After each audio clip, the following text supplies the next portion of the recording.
government has a very limited role to play in the economy. What is that limited role? To protect capitalism from capitalists. Very vaguely, let me describe. Okay, in any industry, in any function of our economy, there are going to be a lot of people who want to compete and want to do a fair and equitable job of doing so. But then there are always going to be a few on the fringes or on the edges who are going to try and take advantage of those who are competing fairly and equitably. It's those people that bring the whole thing down. It's those people, it's those players who ultimately detract from what good can be done in that economy or that situation. We need to be able to protect the overall from the few, from those few, from taking advantage of what the whole picture can paint for us. And what would be the mechanism to protect us from those few? Largely enforcing the laws we have right now, and largely getting the government out of mandating certain things like, for example, telling banks they've got to provide mortgages to certain members of society that can't afford mortgages or shouldn't be able to afford mortgages, telling the banks to mend or to change their lending practices based on what the government would like to see individuals achieve in their life.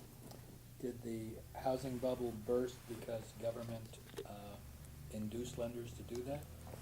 No, the housing bubble was created by the government doing that, and then at some point a bubble bursts just by natural mechanisms. Okay. So the bubble being created in the first place ultimately is what caused the bubble to burst. But is it Freddie and Fannie's fault, or is there something else? Well, it's not just their fault. No, absolutely not. They are contributors. They helped grow the bubble larger, but there's a lot of inputs into that bubble. There's a lot of things that blew air into it to make it big. But government influence certainly was part of that, probably the majority part of it. All right. There's a financial reform afoot. Mm-hmm. Are there elements of that you'd support, and what wouldn't you support? Well, it kind of gets back to the basis of what we've been talking about all along.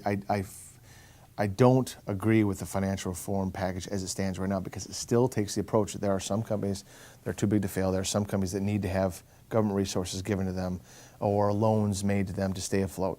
I disagree with that. So I don't support that financial reform process that Congress is debating right now, devising right now. Well, those firms that are not healthy enough to sustain themselves, they need to collapse. It's not a fun thing to talk about, but it's a necessary thing to talk about. And if all of a sudden we're making exceptions based on a firm's relative market size or how they play in the market or their relationship to certain politicians, then fraud, waste, and abuse once again has reared its ugly head, and it's making decisions for us. The government has to realize that it's most effective when it performs its role of being a small player. That's how our republic was set up. We don't have an option of trying to fix a situation with a mindset or mentality that was never designed to work within a republic. Okay, our republic is not based on a large federal government. It was not based on a powerful few making decisions for a lot of people. It was based on power to the states and support from the federal government where necessary. And when we try to apply something other than that theory of conservatism to our republic, then it's naturally going to fail.